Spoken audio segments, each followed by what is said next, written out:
Hello, this is Jonathan at Drone Minds, and this video is a comparison of the DJI Phantom Professional and the Yuneec Q500 4K. And on the first day there's myself flying the DJI Phantom 3, and there's my friend Paolo from Italy flying the Yuneec Q500 4K.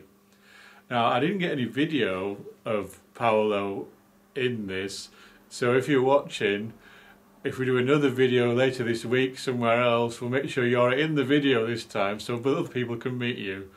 Anyway, here's the video.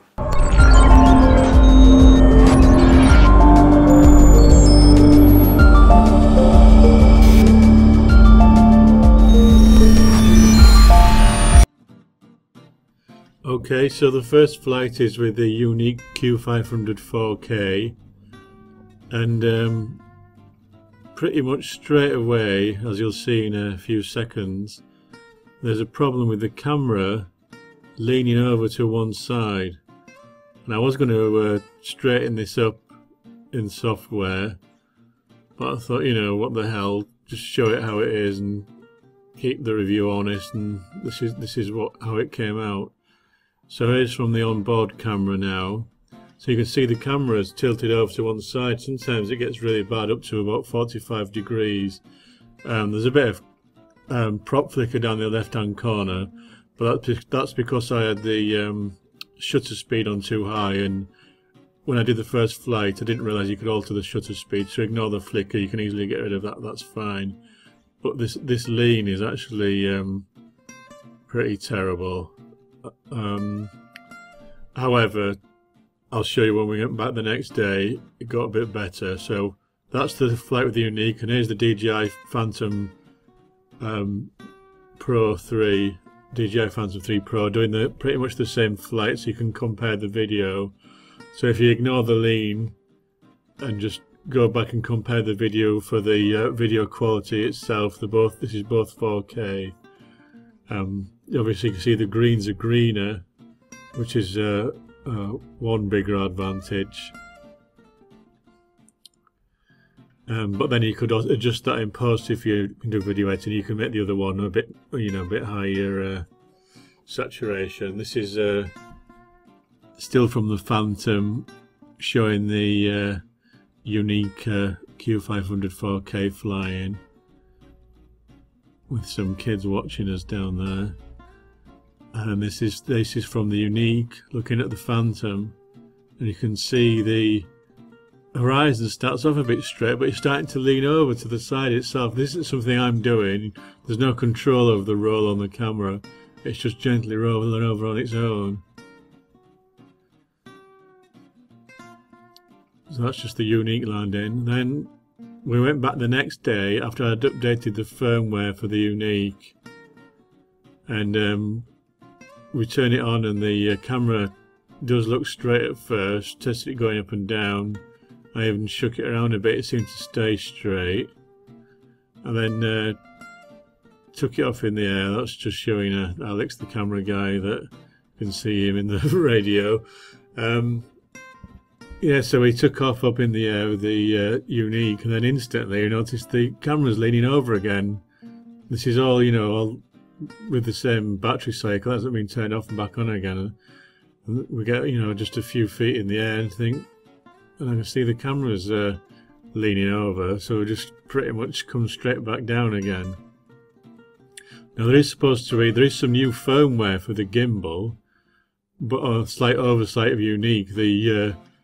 The software GUI to upload the gimbal's firmware isn't compatible with the Q500 4K, so they're working on that at the moment. So maybe when you upload the new gimbal firmware, it'll work better. However, I did find on this occasion, when I switched the Yuneec off and back on again, the camera stayed straight. So this is the Yuneec Q500 4K, same place as the day before, but this time the camera's straight and it's staying straight. We flew around a bit beforehand, so it seems if you get the camera leaning, you can fix it by switching it off and back on again, or at least it worked this time.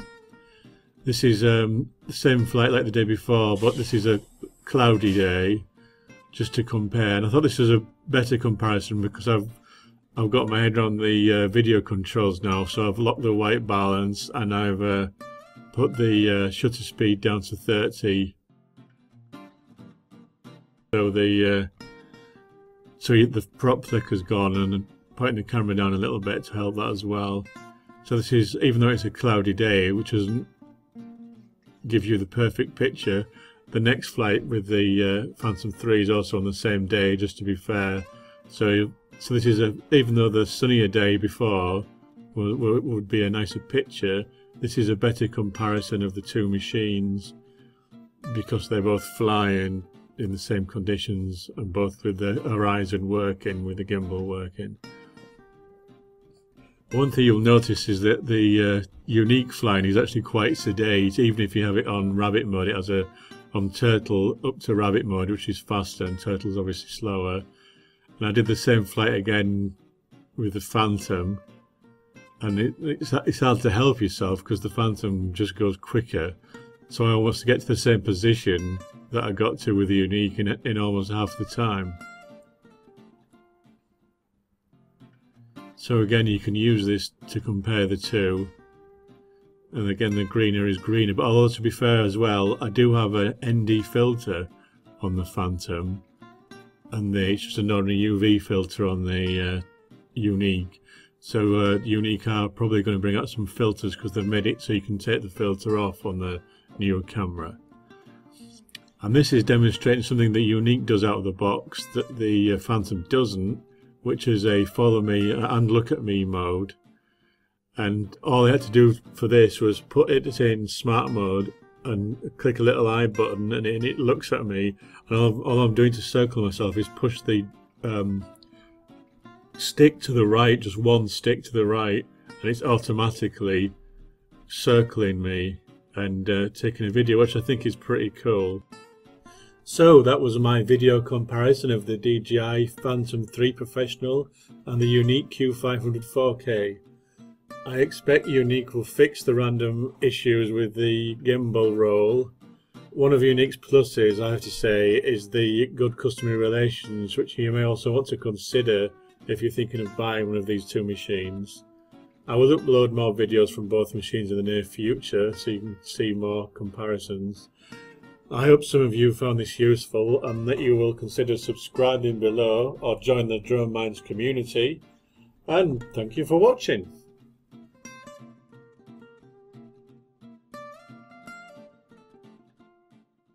I want them alive. No disintegration.